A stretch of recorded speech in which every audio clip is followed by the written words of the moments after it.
Welcome back, everyone. We got coffee in the end, which is great.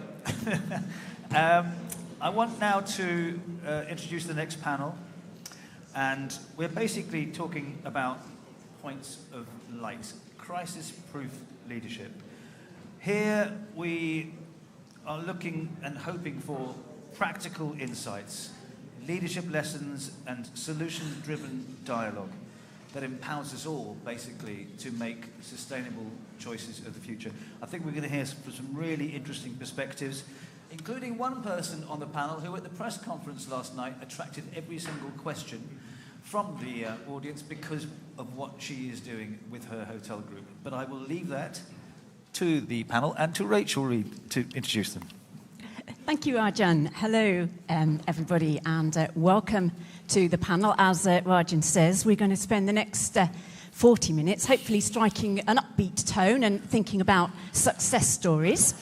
We're going to be talking about crisis-proof leadership and inspiring sustainability pioneering initiatives. So very much looking forward to hearing the perspectives of all of our panels. I'd like to introduce them. We have Jean-Baptiste Lemoyne, former Minister of Tourism for Republic of France, so bienvenue, lovely to see you.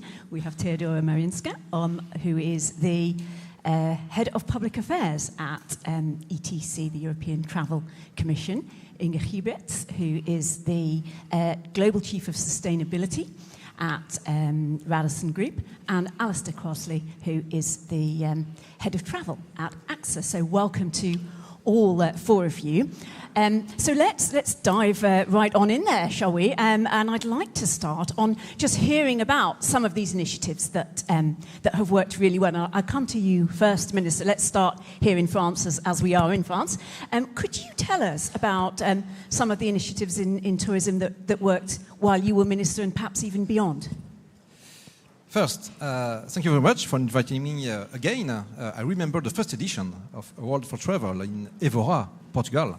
And I'm very happy that it's now in France, in Paris, thanks to Paris region also.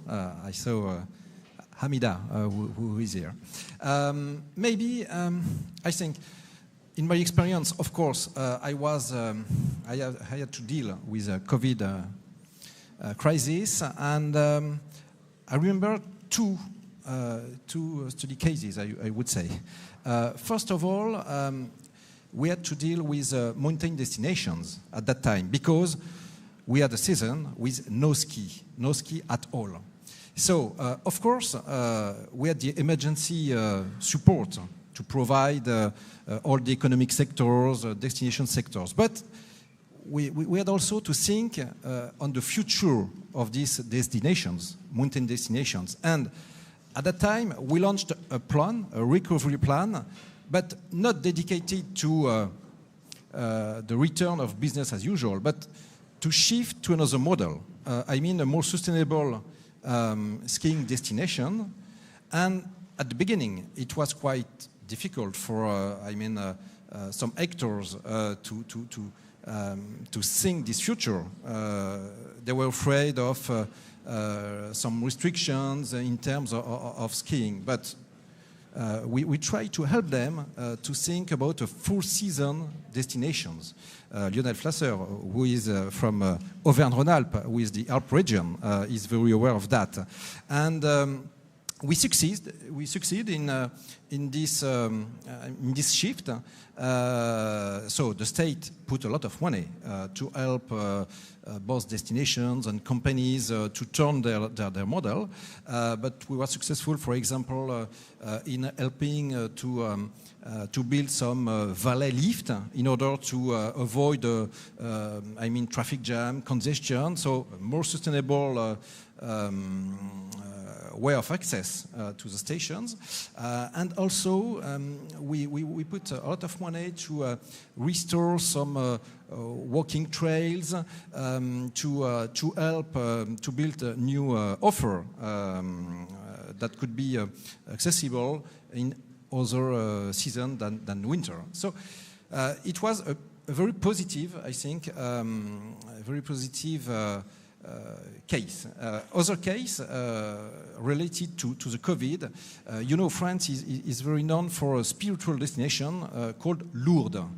And Lourdes, with the COVID, saw a fall of 90% of the touristic demand, of course, because of sanitary problems and so on. And like the mountains, we worked on a recovery plan in order to help Lourdes to shift the model to not only a spiritual destination, but also a cultural destination, a MICE destinations.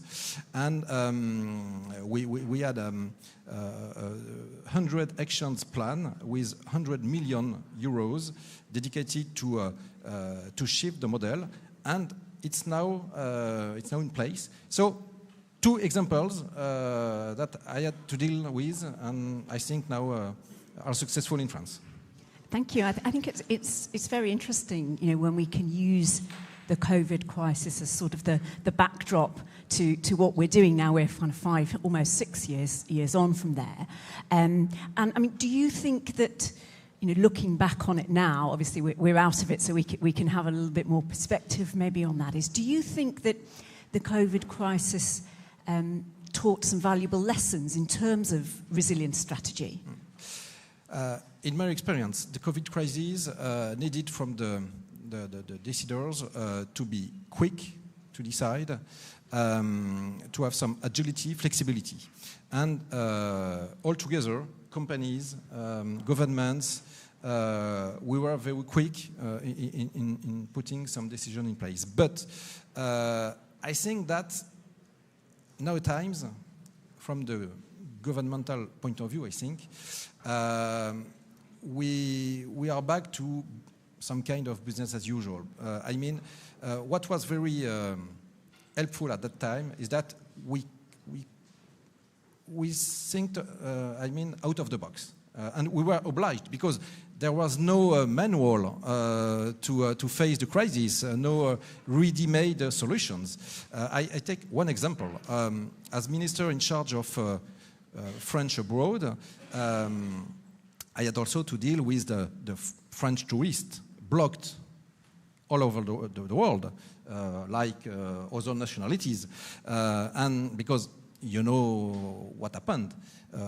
From one day, the planes were blocked, frontiers came back, and I had some French tourists that were calling us, I mean, SOS.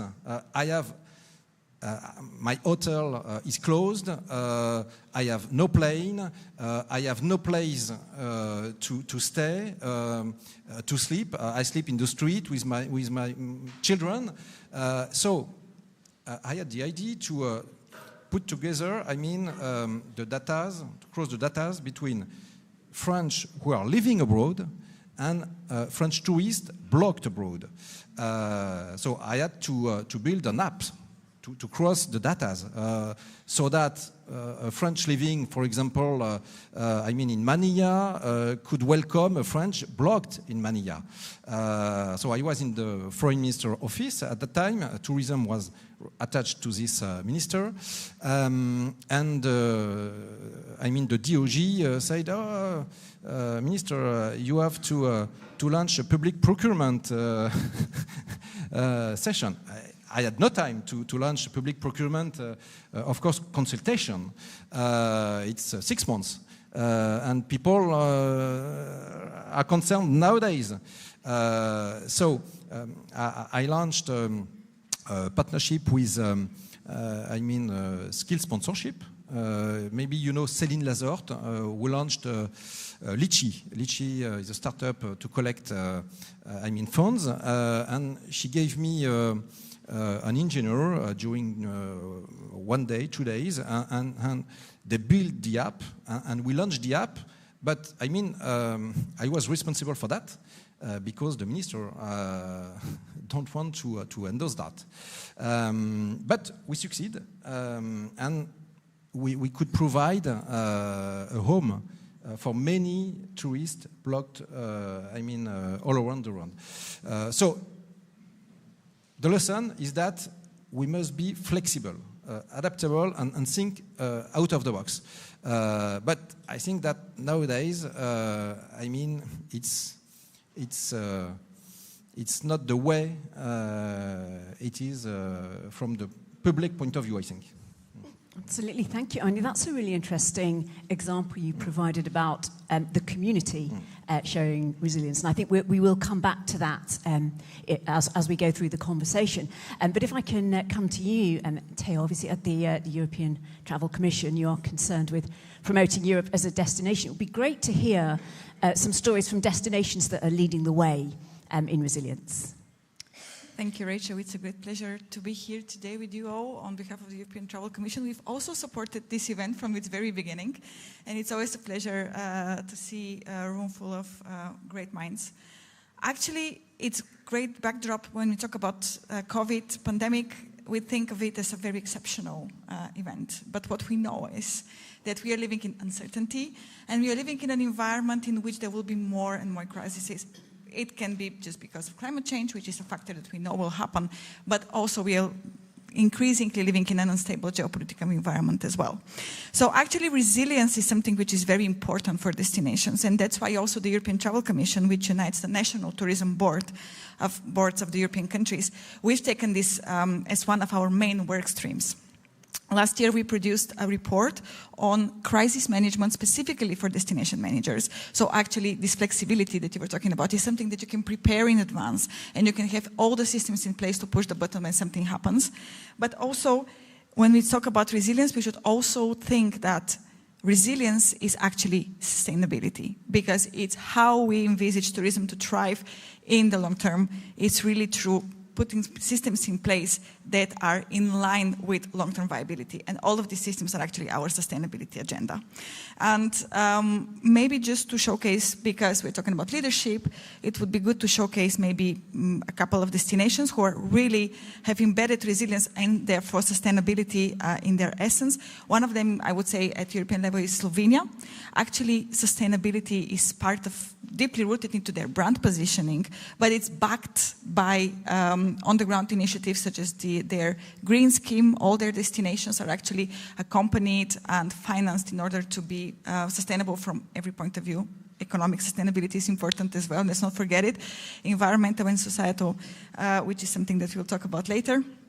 But also, last year they produced a specifically designed for tourism climate change adaptation plan, which really focuses on the tourism sector per se, because we know that tourism sector is one of the things that which will be impacted first and foremost. Actually, we're already seeing the impact of climate change on tourism flows. And currently they are working on their climate action plan together with ETC. ETC has one of our initiatives is to actually support our members writing their own climate action plans and signing the Glasgow Declaration.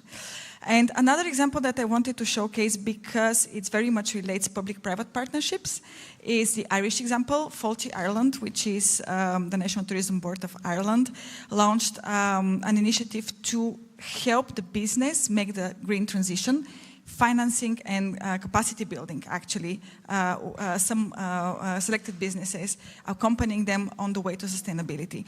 And this happened, it has been going for almost 3 years now, and what we see, I was there this in September actually, and we talked to some of those businesses, and it's really interesting to see how businesses embrace immediately the business case for sustainability once you have the first capacity building and the whole system inside a hotel, for example, understands that this is done because it's going to improve efficiencies, it's going to improve gains on the long run, and your customer satisfaction as well. So it's really, really inspiring to see that only in 3 years we can already see a business sector which is completely, fully on board with sustainability and willing, after an initial push from the public sector, to cooperate and to invest in this. Absolutely. Well, that's a very convenient segue into the accommodation sector. And Inge, let's think about that for a bit, because I know there's some really interesting initiatives that have gone on at Radisson at the moment on sustainability, aren't there? If you can tell us about those. With pleasure. Is this on? Yeah? Yes. Okay, great. So first of all, being in this house of inspiration of so many innovative industrial thinkers, I think we have an obligation to speak and be enthusiastic about innovation. So at Radisson, we're in the business of creating memorable moments and making sustainable stays easy. And we welcome 55 million customers every year in 1,500 hotels around the world. So that's a lot of touch points now, and that's also a lot of hotels. Now, all of these hotels are actually on a pathway to net positive hospitality, where the starting level is that we want to make sure that each and every one of these hotels offers a basic level of sustainability, which is done through a certification or verification called Hotel Sustainability Basics. Then they move on to a full eco label, and there's various eco labels that you can think of. But then, and this is what we tried, tested, and launched as a unique solution this year, is we launched 2 verified net zero hotels. One is in Manchester city centre and one is in Oslo city centre.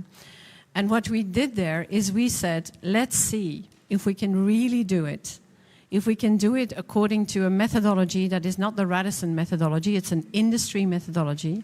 If we can do it not only for scope 1 and 2, which is energy, but also for the operational scope 3, which is your food and beverage, your waste management, your laundry, your transportation, if the hotel offers transportation, all these elements, how far can we go in reducing significantly the carbon footprint and then compensating the remainder through carbon removal certificates? We've done that, we got it verified, and the results are very positive, not only for us as a company, because it creates inspiration that also inspires so many of our teams to be part of this. It's a little bit what you were saying about Ireland, but it also creates a tremendous success with our clients. They love it. We measure that. Of course, we're a data-driven company. We need to prove that the investments we made the money was well spent. So we see that these hotels actually outperform in terms of market share. The guests tell us they recognize it. They tell us they booked the hotel because it's a verified net zero hotel. We have 70% more visits to the website. All these things are actually measured, and we hope, of course, that we can sustain these results, because that will be then the gateway to do many more. Absolutely, thank you. That's really good to hear. And are there plans for any more net zero hotels that we can know about yet? I can't reveal where they are, but we have a list of 10 that we are going to do in 2026. Oh, we look forward to that then. And just thinking about all of these, it's really great to hear about how all of these initiatives are really actually working instead of just talking about them. I would be interested to hear the panel's perspective on who should be leading these, because we always talk about everything as a collaborative effort, and we think about the 3 pillars of collaboration for success in tourism. We usually talk about governance, industry, and community and consumers. And I'd like to maybe come to the Minister first. Do you think it needs governance to do all the heavy lifting? What's your experience of that? I think it's very useful to bring all together. And that's why at that time, when I was minister, I launched the so-called, in French, Comité de Filière Tourisme, that Pascal Fontenelle-Persson knows well. I mean, it's a tourism committee who unites not only, administrations, Atout France, but also representative of the different sectors of the tourism, representatives, of course, of the local communities, of the tourism authorities, be it local, regional, and so on. So we were more or less 100 of people with very regularly calls or video, and it was a very useful tool to make efficient decision to have a shared process decision. Unfortunately, this tool is no more existing in the same way at the time, but in the COVID and after the COVID, it was very positive to embark everybody to listen, of course, the needs, to share our vision, to shift tourism to sustainable tourism. So it's my experience that we need, a shared governance with everybody on that. Absolutely. And maybe Thea or Inge, I'd be interested to hear your perspective. Maybe come to you, Thea. I know you've got some experiences of it not necessarily all being governance-led. It'd be really great to hear those. Of course, national tourism boards participate in governance, but there's another player in governance that I would like to bring to the table, because governments, they are always incredibly important, but we also know that governments are by large guided by politics. And going back a bit to the morning and very interesting presentations and insights that we got from the more institutional part of this event, thinking of how the perspective on sustainability, for example, has changed drastically drastically in the US, but also to a certain extent in Europe, and the focus shifting a bit away from sustainability with some commitments being rolled back. Something that would actually maintain governments responsible for their promises is actually their citizens. And what we have seen now, increasingly in tourism, is that the societal dimension of tourism is becoming more and more important.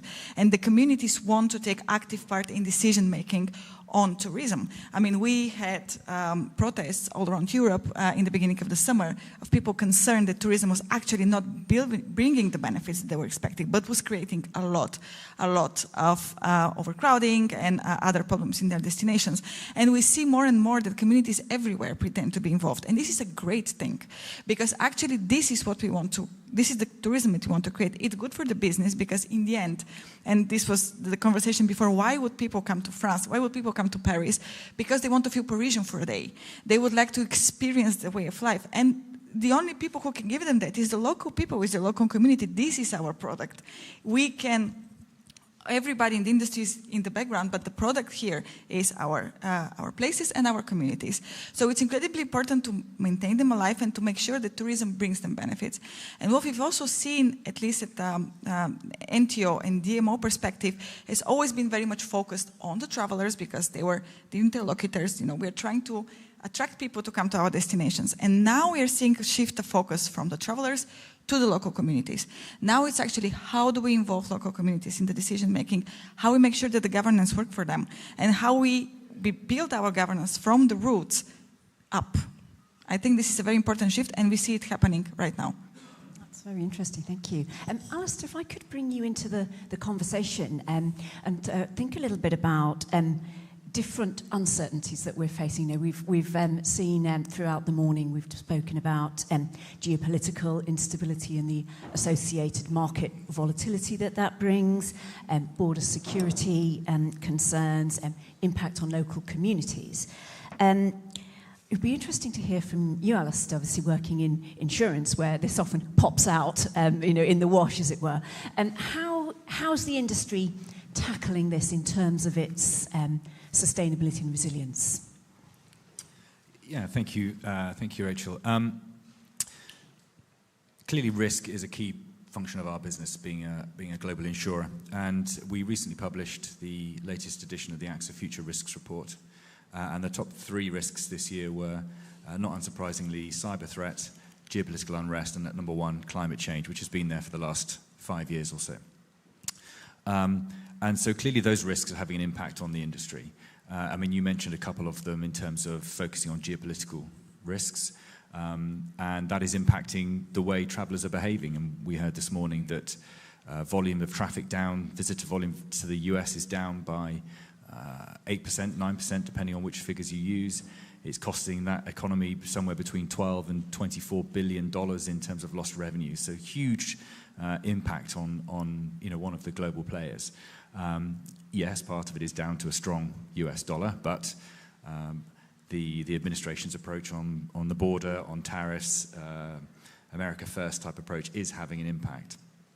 But the good news is the travel industry is really resilient, and it's growing. This year, the travel and tourism industry will be worth somewhere in the region of $11 trillion in terms of GDP. If that was a country, it would be the 3rd biggest country in the world. and it's growing faster than some of the big industries like construction, healthcare, utilities, for example. So it's buoyant, and actually what we see growth in other markets. So we see growth in areas like Canada, for example, which is up 25%. We see certainly growth in areas where the temperatures are slightly cooler, so the coolcation destinations. And search volumes there are up 300% for those kind of destinations. Big growth in places like Iceland, which is up 30%. And so we're seeing a shift in terms of where people want to visit. And I think certainly coming back to your question around how do you build that resilience, it comes back to the point you made at the beginning of the question in terms of the 3 pillars. Industry has an important role to play here. At AXA, our customers trust us to lead the way when it comes to the insurance side, but it's not just insurers, it's not just the hospitality industry either, it's not just the transportation industry. We all have to collaborate and cooperate together if we want to make a significant change in that space. Thank you. Theo, can I ask you, as you're closely linked with the EU and the European Commission, how are they tackling these challenges in terms of, are there projects in the pipeline that might be interesting to hear about? Indeed, quite a few. We are delighted to have, actually, for the first time in the history of the European Commission, a commissioner for tourism, for sustainable transport and tourism. Mr. Tzitzikostas is incredibly ambitious. He's building on, the European Commission, remembering the fact that at EU level, tourism is a national prerogative, so actually it doesn't have a European dimension. Nevertheless, the European Commission has been working on different initiatives in the past, trying to build coordination and also involve all stakeholders. It's an incredibly complicated ecosystem to deal with, but they've tried to build everybody on board, and they created so-called transition pathways for tourism that helped with the green and digital transition, and it actually created a big, I would say, community that continues to help them in their policy making in Brussels. But most importantly now, one of the major initiatives that the Commissioner is proposing, and we've been told that this would be out in spring next year, is actually a strategy. A EU sustainable tourism strategy. It will touch upon very important points like sustainable mobility, branding of Destination Europe, of course, skills and competences in the sector, and many of the challenges that we've been discussing today. It's, of course, to be seen how cross-sectorial it will be, because this is also very important. But we see a lot of positive developments in EU level. And also, one of our latest studies looks into the future, and one of its main conclusions is that something that would make it or break it for European tourism is actually more coordination. And it sees a lot of room for intervention at EU level, at regional level. Looking geopolitically at the geopolitical situation, if we want to remain relevant, we need to stay united. And I think that this is, at least in Brussels, where we're also based, this is quite well understood. Now, let's see if it's the same in national capitals. Absolutely. Now I believe we are coming to a close already. I can't believe that. There's so much to cover. But if we could maybe just wrap up, I'll start over there and come back to the Minister. And just what do you think is then the key element for future-proofing or resilience that the industry could take away? If you had to pick one thing, what would you pick, Alistair? I think, going back to what I was just saying, Rachel, it's around cooperation and coordination. We can't solve this as an individual segment. We know that it's a problem we have to solve. We heard this morning that if we don't solve sustainability in travel, then the industry will not be here in a certain number of years' time. So we have to solve it. We know the problem is there. And by coordinating and collaborating together, that's how we'll build the trust that we can ensure that there's a future for travel, and a sustainable future is there. And it's not a government piece, it's not a private sector piece, it's not a community piece, it's everybody's piece together to bring that together and make sure we can make that meaningful and impactful change. Absolutely. Inga, what would you say? Feel free to say the same, that's fine. Yes, I'm going to build on that. I would say that we already work very well together. For example, all the 50% of the global hotel industry is united on sustainability in the World Sustainable Hospitality Alliance. We work very well together with the likes of Travelist to represent other partners in the travel value chain. And I would expand that. I would say it's maybe even a call to action for Europe or certain countries to say, let's test net positive destinations. Let's have all the actors work together in the destinations that are on the verge maybe of becoming victims of their own success with unbalanced tourism. And let's see with the local mayors, the local DMO, the partners on insurance, the hotel sector, other partners in the value chain, how we can actually set up a new destination governance system, a destination management 2.0, to work towards a net positive destination and make sure that we can prove that we can do it, and then somehow get financing, either private financing or public financing, to prove that it can work. Absolutely. Taya, what would you say? I would say that this is a great suggestion, and I would say that we also have the business case for it, because one factor that, if we talk about recommendations, for example, to the industry to think about is that we also have a generational change coming. And we know that the travelers of the future, they expect sustainability to be there. They really require it. They also want flexibility. They want authenticity, which is another point that we need to pay attention to our destinations and how they're managed. But we know that we'll have to evolve with that. Otherwise, we won't be relevant anymore. So there you go. The circle is closed. You have the offer and you have the demand. So let's do it. Thank you. So, Minister, we'll come to you for the final word on what's the key element of future-proofing and resilience. So, I mean, for sustainability, the equation of tourism is quite simple. It's the combination of an offer and a mobility. Without mobility, no tourism. Without offer, no tourism also. So we need a greener offer, like Radisson, for example, showcase with a net zero emission hotel. We need also mobility and travel greener. So we will have a greener tourism. So that's for sustainability. I mean, for resilience, I mean, we can easily deal with geopolitical instability and so on. I mean, the industry is used to deal with that. But I mean, for a destination like France or Spain or other destination, I mean, we have to deal with new destinations, because we can see, for example, Kingdom of Saudi Arabia.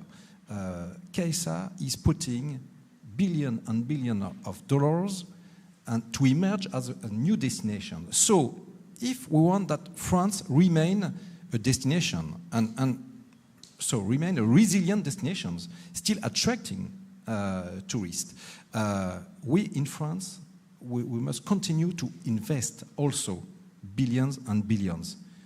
If no, I mean, tourism, like industry, is delocalizable. People can no longer come to France because they will choose to go to KSA or to new destination in Asia, for example. I'm fighting against this idea that work in tourism are not delocalizable, that revenue from tourism are falling from the sky. No, it's a true industry. As an industry, we have to be coordinated between public and private. As an industry, we must, schedule. We have to have plan and to invest. And if not, of course, like the deindustrialization, we can maybe know what is detouristification, I would say, even if we have to better manage, of course, peak of season. We have to manage with authenticity, with respect of the local communities. But zero tourism, we knew that 5 years ago. We know that it's also dramatic. we have to have the good balance. And I'm quite confident, thanks to a forum like a World for Tourism, where we can, think about the future. Absolutely. Well, there we have it, ladies and gentlemen. It's collaboration, authenticity and investment that we need for our continued success. And with that, please join me in thanking Alistair, Inga, Theodora and the Minister. Thank you.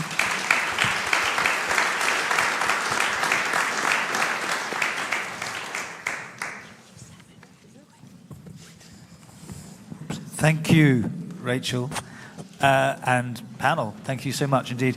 And while the next panel take the stage, let me just point out some highlights from what I perceive from that panel.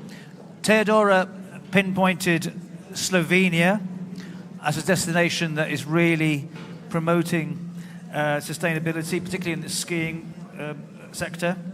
And she pointed out as well that the tourist mindset is changing. It's embracing sustainability. Inga talked about Oslo and Manchester, zero carbon pilots, using industry, not specifically Radisson policies, in order to implement that. And the clients love it, apparently, and data is measuring that. And there are 10 more, I believe, to come. We heard Jean-Baptiste, when he was tourism minister, launching initiatives which involve local communities. And he said also the importance of investing more and more. Please take the stage behind. Investing more and more to match the likes of Saudi when it comes to tourism. Theodora talked about local communities again being really important, having a voice now in decision making. And she also mentioned that we now have a European Commissioner for sustainable tourism and transport. Note this is sustainable in that. Alistair talked about tourism figures growing in spite of what's happening with the US and how in different parts of the world people are reacting to climate change, coolcationing being a very good example. And perhaps most importantly, as Theodora said, the next generation demands sustainability, and we have a duty to provide the foundation for that. They will never forgive us if we don't do that. Really, really important. Okay, so this next panel is one I've been really looking forward to. Last year, one of the panelists here, I thought, stole the show with her perspective and an incisive analysis about the perspective from outer space of what's happening on this planet. And how climate change is going to affect tourism. What I love about panels like this is that we get the viewpoints of people outside the industry, unusual suspects, as the title says. So I'm going to now ask Paige McClanahan to introduce those unusual suspects, and let's see what happens. Paige. Thank you very much, Rajan. Thank you, everyone. I realize this is the last session before lunch, but I promise it's going to be a good one. So over the next half hour or so, we're going to be peering under the ocean, sticking our heads into outer space, looking into biology labs, and gathering insights from the worlds of infrastructure and transport mapping. We've heard a lot this morning about how travel is in an age of turbulence. Interstate conflict, cyber threats, tariff wars, climate change, of course, are reshaping the industry. These same forces of turbulence are also stimulating innovation. And by listening to voices from outside our usual circles, we can discover new tools, new collaborations, and new ways to address the challenges facing us at this particular moment in travel. So our panelists today bring exactly that kind of out-of-the-box perspective. Let me introduce them briefly. So we have Laurence Monnoyer-Smith, who is Director for Sustainable Development at the Centre National d'Études Spatiales, the French National Space Agency. She works at the intersection of space technology, climate science, and sustainability. We have Miriam Younes, who is Managing Director of Strategic Partnerships and Advertising at Rome to Rio, a global travel platform mapping every way to get from A to B, planes, trains, buses, ferries, and local transport. She brings the human mobility and data perspective to this conversation, how understanding where and how people travel can help destinations manage tourism flows sustainably. We have Will Bateman, founder and CEO of SeaCell, a UK company pioneering nature-inspired coastal protection. Drawing on advanced modeling of shorelines and sand movement, he and his team design and install biomimetic artificial reefs that work with marine life to regenerate reefs and defend coastlines from erosion. And finally, we have Roberto Martinoli, who sits on the board of RINA in Italy, where he draws on decades of maritime expertise to help drive innovation and sustainability, including through floating infrastructure for tourism, which I'm very excited to learn more about. So with that, let's dive into the conversation. I'd love to start the discussion with you, Laurence. As Rajan said, you made quite an impression last year. And we've heard a lot about sustainability this morning in terms of the need to reduce our climate, our climate emissions, our greenhouse gases. What are the latest climate data actually telling us? What is actually happening with climate change? Why do we need to make these changes? Right. Thank you very much for this invitation. So your question is very much about facts. So later on, I might develop a little bit, but I'm going to try to be really precise about what's happening and especially interesting areas. And as you know, we are about to start the Conference of Parties, the climate conference in Brazil in a couple of weeks. I think it's an appropriate time to talk about what the International Intergovernmental Panel on Climate Change is saying recently. Of course, these news are not extremely good ones. I'm sure you know about that. But it's not as bad as it could have been in the worst scenarios. Let's put it that way. What we are witnessing now, what the science tells us, is that we already have experienced an average temperature increase of about 1.2 degrees, and this is an average, of course. As this projection are average counting with the impact of the ocean, which cools down the planet. If we take Europe, for example, Europe has already experienced an increase of almost 2 degrees since the pre-industrial eras, and the forecast is that for example, in Europe, that we will witness an increase of 4 degrees by the end of the century, and even probably before that. So there are various differences, whether you're in the continent, where you're close to the sea. But what we can really see now is that we have an increase in extreme events, heat waves, mega fires and floods, and accelerated melting of ice. What's interesting what I would like to spot now during this event, because a lot of tourist places and are located by the sea. So let's talk about rising sea levels and coastal erosion. The melting of the ice sheets and mountain glaciers, along with the expansion of the ocean, are now causing an increase in the average sea level. And this is already, you can see it right now, okay? And the average figures, so the elevation, the rising of the sea is now for about more than 4 millimeters a year. And it has increased since the beginning of the 1990s. So what we see, we have observation by altimetric satellites, which dates back to the 1980s, with cooperation between NASA and CNES. Those are the first. So we have, robust data which go back to the 80s. So at this rate, we know, and these are facts, these are projections which are not disputable. The Maldives, 80% of the territory will be submerged by 2050, and it will disappear, will be submerged by the end of the century. The Seychelles, 20% of the beaches have disappeared since 1990, that we can observe, and by the middle of the century, it will be more than 40%. The Key West in the US, 20% of them has already disappeared, and we're probably looking forward 40%. Dubai, flood and soil salinization threaten Palm Jumeirah and the World Islands. Bangkok, 40% of the city is below sea level by 2050, making more than 15 to 20% of the city inhabitable. New Orleans, 50% of the city is below sea level, and you know that not only this rising sea level, but also hurricanes threatening a lot of parts of this of the neighborhoods, and we already have witnessed that, unfortunately. So by all these figures that shows that resilience should be now the main concern for these places.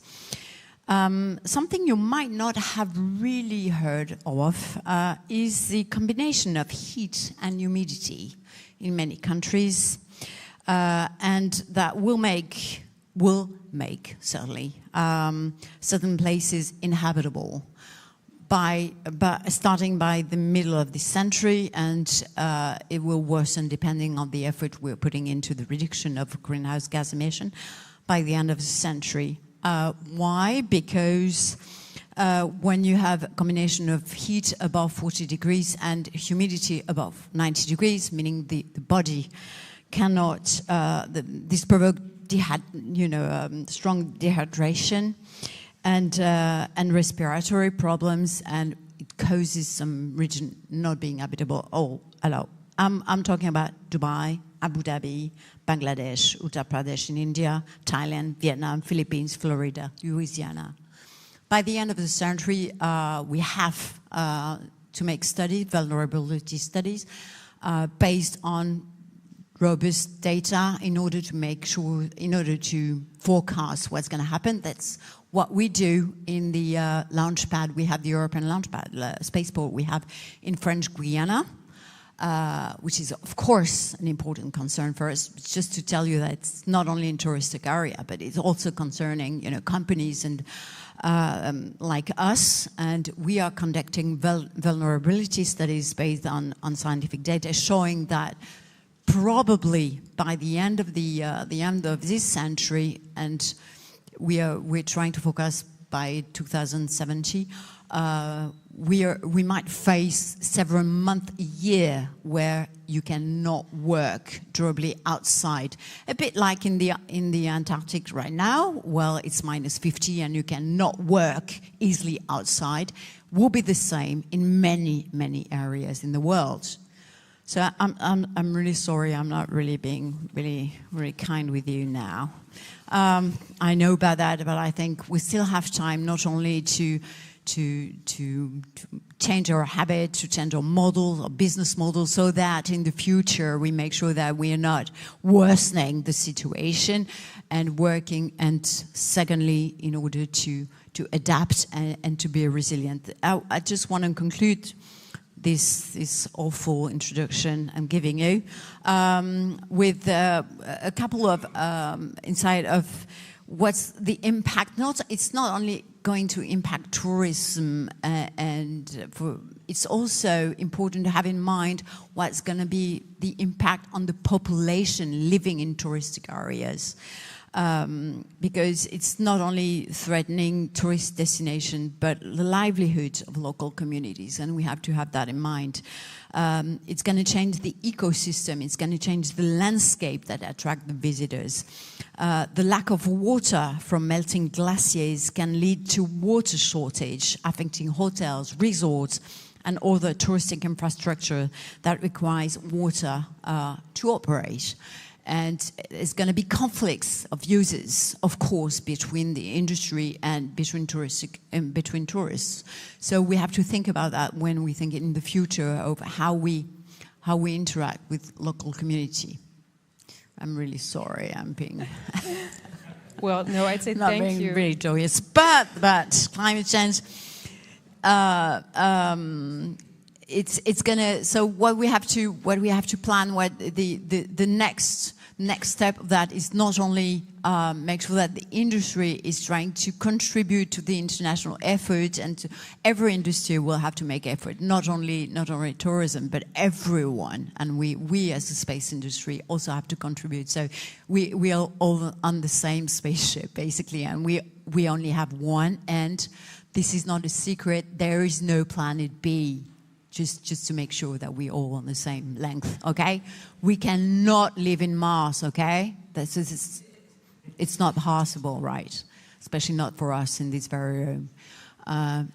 There will be, we have to adapt, and there is another way of having really nice experience, much fun, visiting countries in a different planet. Well, thank you, Laurence, for that bit of a wake-up call. But it's wonderful to hear that you're monitoring that data. But yeah, gosh, some really iconic tourist destinations there, Seychelles, Maldives, Abu Dhabi, all being seriously affected. But we're going to talk a little bit later on about the data that you're working with and how other people, people working in travel can access that data and work with it and use it to, improve the resilience of their own destination. Because, as you say, we need resilience now. So thank you, Laurence, for that sobering presentation of facts. Miriam, I'd like to turn to you because we've just gotten a global perspective from Laurence. You also have a global perspective looking at traveler movements. I mean, you're following sort of billions of traveler movements around the world. What trends are you seeing? What shifts are you seeing? And are you seeing any links with climate change there? Thank you, Paige, and thank you, Laurence. What an impactful opening. It's hard to go after that. I'll bring a view that's a little closer to the ground, and is based on the 600 million visits that we get on our platform every year. Maybe a little bit of background for everybody and context if you don't know us. I've chatted with a few of you already that know Room to Rio and love the website and the app, but for those of you who don't know us, we're a trip planning a trip planning tool, and we map every transport mode to get from a point A to any point B. From the classic ones, usual suspects. We're the unusual suspects here today, so you've got the usual suspects from plane to rail, but we also have buses, shuttles, public transport, all the way to water buffalo in Japan. It's a real thing, by the way. We have schedules, speed, cost, and everything. Water buffalo or a transport mode, hot air balloons, tuk-tuk, and everything in between. So we help travelers get from any A to any B from the moment, because a trip doesn't start when you get on the plane. It starts when you leave your house, and it ends when you take off your shoes once you've arrived at your destination. So we help travelers make conscious choices everywhere along the way, because there are so many opportunities during that journey to make the right choice. And we know, because we're seeing it, there is a shift that is already starting to happen. For example, we're seeing that any travel that is under 150 kilometers, 96% of those are ground transport. So we know that people are consciously choosing not to fly and to use ground transport instead. But it goes even further than that. We saw in our trends in Europe in the last year that searches for ground travel were 100 times more than searches for flights. We're seeing an increase in ground, in buses, in every alternative transport mode, which I think is showing us that there is a willingness. There was a report from Booking.com recently that was saying that 84% of travelers care about sustainability. Of course they do. After what we just heard, I don't think we have any other option. So that I'm not surprised. But where it gets interesting is that there's another report from Expedia this time that says that 47% of travelers would be okay to choose a longer route in order to be sustainable. And I think this is where we're seeing a shift in behavior. So they're okay for it to be less convenient in order to protect the planet. So this is where really we're trying to support those travelers, because the intention is there, but I think we need to help them. We need to show them. We need to show them cost, speed, convenience, accessibility is also a very important one that we've been talking about. And then once we give them all of those options, then we can trust that the travelers will start making the right call. Thank you, Miriam, and it's wonderful to have a bit of optimism there with after. But 47% of travelers willing to travel longer if it means a more sustainable trip. So that's an encouraging statistic there. I'm going to turn to Will Bateman now. And turning a bit more back to the climate data that Laurence was mentioning, talking about the impact on coastlines, which is exactly where you work, Will. So tell us about what you're seeing in the work you're doing under the oceans and along the coastlines, and how you're using data to inform the work you're doing. Okay, thank you, Paige. I thought I'd start actually with Playa del Carmen, which for the Brits amongst us who don't speak any other language than English, playa means beach. So if you go to Playa del Carmen, which is on the eastern side of Mexico, if you go to Playa del Carmen on the eastern side of Mexico, 10 years ago, they had these phenomenal beaches. They were about 50 meters wide, and hence the name for that town. Go there now, and in places you will struggle to literally walk between the sea and the hotels. And you can see that in all the data. So the data that Lawrence's company, so from Copernicus and also from NOAA, shows you this. You can see these changes. You can actually start to forward predict what's going to happen. And that's really where we sort of step in. So we use a huge amount of open source data. We collect it. I mean, I'm talking about sort of terabytes of data that we collect together. And we build large statistical models that try to predict not only what's happened, so why have places like Playa del Carmen seen this sort of erosion, but what's actually going to happen in the future. And coastlines are an extremely sort of complicated system. They are very interconnected. So if you see sand increasing in one area, it's invariably because you are stealing it from somebody else. So you can't just go and build your groin or your breakwater without thinking about the potential adverse effects this might have to other people in the region.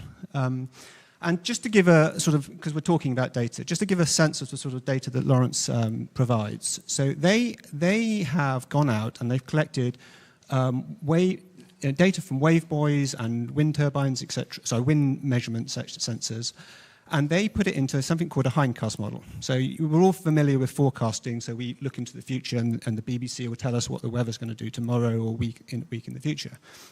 What these clever guys do is they would take the wave buoy data and say, given what has happened, what must have happened elsewhere in the region in order for those wave conditions to have occurred at those wave buoys. So in other words, they run those forecasting models backwards.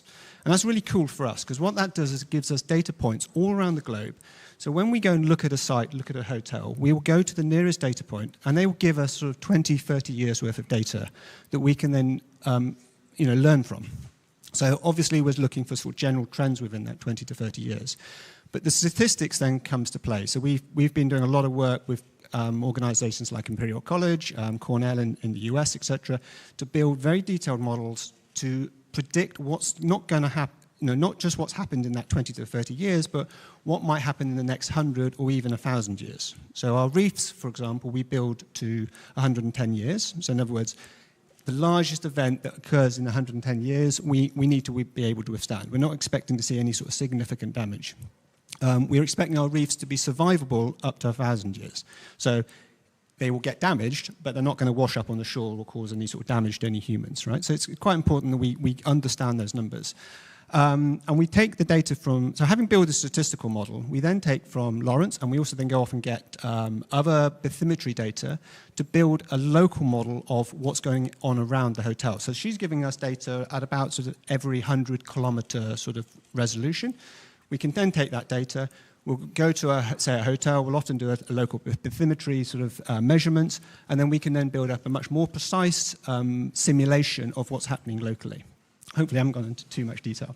And ultimately, we then have the finish, we have a very fun game at the end where we essentially sit there and say, okay, if we build a reef, what is going to be the impact? And we're there really trying to optimize a number of criteria, the cost that the hotel wants to pay, the visibility of the reef, how quickly we want it to have an impact. But ultimately, we want to, hold back the erosion to the shores. And to give a sense of that, on the northern coast of Yucatan, where we have a big project, we ended up installing a reef that was only 10 meters long, but it restored sand on over 250 meters of shoreline. So if you get it right, you can have a very dramatic impact with quite a small system. And that all comes back from the modeling, and thanks to Lawrence and her data. So another bit of optimism there, using Laurence's data to actually build reefs off the coastline to protect hotels. Do we have some photos that we could show there? And I'm sorry, Miriam, your slide as well. But here we go. Is this your? Would you like to tell us what we're looking at here, Will? So the top image is what are called wave-induced currents. So when waves move towards the shore, they're actually pushing water onto the shore. So the crest of the wave moves water towards the shore, the trough of a wave is moving it away. But it's very slightly asymmetric. So you see actually this gradual build-up of water towards the shore. And if you left without any other sort of balance, the entire ocean would end up on our shoreline, which clearly can't happen. So what you see is you have higher sea levels or higher water levels near the shore, and that water then runs back. So surfers amongst you will be familiar with rip currents. Along here you see the sort of longshore drift. And whilst waves are very important in coming in and breaking up the shoreline, particularly when we have hurricanes, that they create all that sediment, is actually these currents that move the sand around, and actually the things that you really want to focus on. So you've got to understand, effectively, and this is just, by the way, one wave condition and one time step. So this is only 3 hours worth of sea conditions that we were looking at. We would then build a model up over hundreds of years from a collection of those. Thank you. Fantastic. Thank you. Fascinating. Roberto, I'd like to bring you into the conversation. We're staying in the sort of theme of oceans. Can you tell us about innovations that you're working on, also along coastlines, specifically floating resorts, if I understood that correctly? Tell us about what these are, how do they work, and tell us the whole story. Well, I think that floating resorts are becoming quite interesting at the moment, because there are a lot of initiatives around the world in areas that are completely lacking any type of infrastructure. And when you go and need to build something in those areas, it's really very, very challenging. And what has been thought and realized already on a few occasions is that floating infrastructures that can be moved strategically to the areas that need to be developed are definitely a very interesting solution. And they are a good solution not only because the challenge of building in those areas is really, really very, very important. And by not having any local source of personnel and energy or whatever, you also run the risk of creating problems to the local environment, because for obvious reason. And by building it remotely and transporting it to the location and installing it, of course, in a very proper way, so considering the environment, having made all the obvious studies and consideration about the local condition, it is definitely a possible and very viable solution that in some cases is also more economical, besides being also probably more friendly with the local environment. So, and you can go from building villas or building resorts or building whatever type of infrastructure. Actually, it does not have to be necessarily something that has to do with tourism or hospitality. It can be any other type of infrastructure that need to exist. And those infrastructure can also be built in an autonomous way, which means that if you don't have any source of energy locally or any other connection, they can be equipped properly, and you can have any type of solution. You can produce energy in any way we could produce energy today, going from the traditional, power station to gas that are definitely a lot more friendly, to hydrogen, to nuclear, because there are indeed many initiatives around the world with very small nuclear stations, and which have the big advantage of being built and constructed and fed with the fuel in a proper location where things can be done properly, transported to the site, and can be autonomous for a period out to 5 years. So a lot of those things are happening slowly but surely, and I think that in the future we will see a lot more of that. So, and the reason why I thought to bring this example to this panel was because it kind of gives a solution for those critical areas that you might want to develop, and you can do it in a way that is definitely probably more controlled and more safe in terms of not creating any bad effect on the destination. So is this perhaps the future of tourism in the Maldives or the Seychelles? Well, I mean, Maldives, I think, is a good example because, and I forgot to mention one very important thing, that floating infrastructure can move. And I've been working in the cruise industry all of my life, and one of the advantages of having floating hotels is that they can move, and they can move to the destination that are of the utmost interest in that particular moment. So if you build an infrastructure in that way, you can also move it to another location for any reason, that could arise in the future. Yeah. Fantastic. And I imagine you need a lot of data as you're thinking of these floating infrastructures and how you build them, where you build them, how you install them. I'd like to put a question to the group, maybe specifically to Laurence and Miriam, well, any of you. But we're thinking about these big data sets, and I imagine there might be people in the audience here who would like to use these data sets. What are the best ways to access them, or how do you see your partners using them? I mean, Will gave us one great example, but how do we make sure that these data are actually used and employed and not just sort of sitting in reports or in a database that no one accesses? Yeah, you're right. It's not that easy because these data are quite difficult to exploit, and as Will just said, you need a high level of expertise in order to make it usable for the tourist industry. So there are open source data which are already presented in a usable way, but maybe at a macro level, maybe not at the resort level. For this, you definitely need to go through companies such as Will's one, and or there are other type of services that are provided by startups and companies that are dealing with space data and providing specific cases for local resorts. Otherwise, you have the Copernicus data that we'll mention. You have the Climate Change Service, which is open source, available online.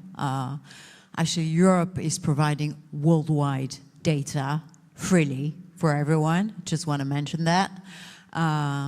Because those are extremely deep services that they provide, not only emergency services, meteo services, ocean, and climate change service. So if you go on the climate change service website, you will find massive information that can be useful.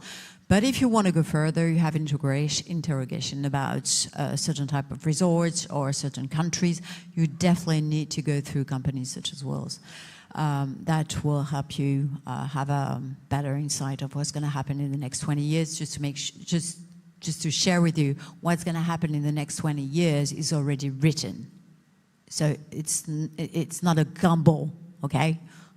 We know what's going to happen in the next 20 years. So that's actually quite interesting for investors, I think, and I think that's something you really need to have a look at. What's going to happen in 40 years might be a bit, there's a bit more uncertainty. But otherwise, I mean, for the investment for the next 20 years, definitely that is something companies should look for. Certainly, certainly. And Miriam, your data sets, how can people work with these? We are more than happy to share our data. It is fascinating to see how people plan their travel door to door and the way that they make choices along the way.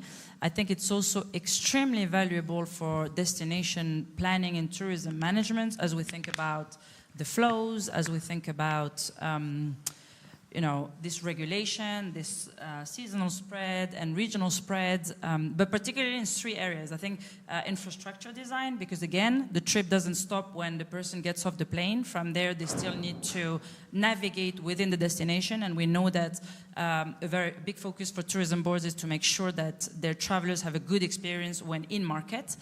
So for that, you need to understand what's important to them and how they navigate that. I think another thing is the seasonality.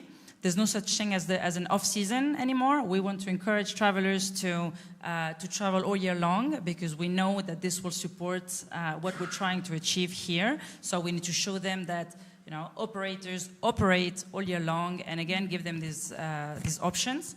And then I think as well, and we talked a little bit about it today, is measuring this community impact and seeing how, we talk a lot about it, about how tourism affects community and local people. And I think, understanding, seeing that data on the ground, again, once in the destination really helps, I think, destinations and all players manage the strategy accordingly. So again, more than happy to talk, that's why I'm here, to talk to everyone here, everybody who cares about building a better tourism for tomorrow. So our data is here for that. Thank you, Miriam. And I'd love to, go ahead, Will, yes, please. Just very briefly, we have to mention AI. Data has never been more accessible than it is now, So Laurence and others have been collecting this stuff for 30, 40 years. But I can guarantee if you went to ChatGPT and say, give me the wave conditions in this location, it will probably give you some piece of code that, in 10 seconds of how to get it. So things have really changed in the last couple of years. Yeah, just Please, one little comment, because I've been exploiting new destination in my past experiences. I think that it is not that we are lacking data. It's that there are too many of those data, and the most difficult thing is to be able to read it and read it in the right way. And I think one other comment I would like to make is that we should also convince the regulators to be a little more active in that sense, because who better than them could at least establish certain principles? Because, there is a development plan in a certain area, and they should be also the one to contribute to look into what is going to happen in the next 20 to 30 years. Does it make any sense to authorize the building of an hotel on that beach that is going to disappear? Or if you want to build an hotel, you need to do certain things. So it's a very difficult work, and it's so complex, and there are so many layers that are one on top of the other, that, to find someone that has the 360-degree view is extremely difficult. It's extremely difficult because, people are investing money when they are doing these initiatives, so they don't want to do it to waste the money. So, but it's difficult to find the right support, and it's very challenging. Okay, well, as a follow-on from that, and as a final question to the group, because I know we're running short on time here, if there's one piece of advice that you could offer to people in the audience today in terms of how they can use data or science to future-proof their destination, their operations, their company, what would you say? Maybe we can start with Roberto and move back to Laurence. Well, I have already expressed the challenges that we have had in finding that solution. So give us the advice. I think that, first of all, cooperation. To be those things should be shared, shouldn't be kept for someone alone. And this is one thing.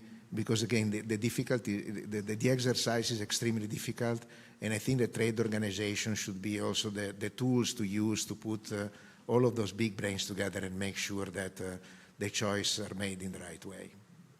Thank you. And Will? My final remark is don't see the technology around data and modeling as a cost.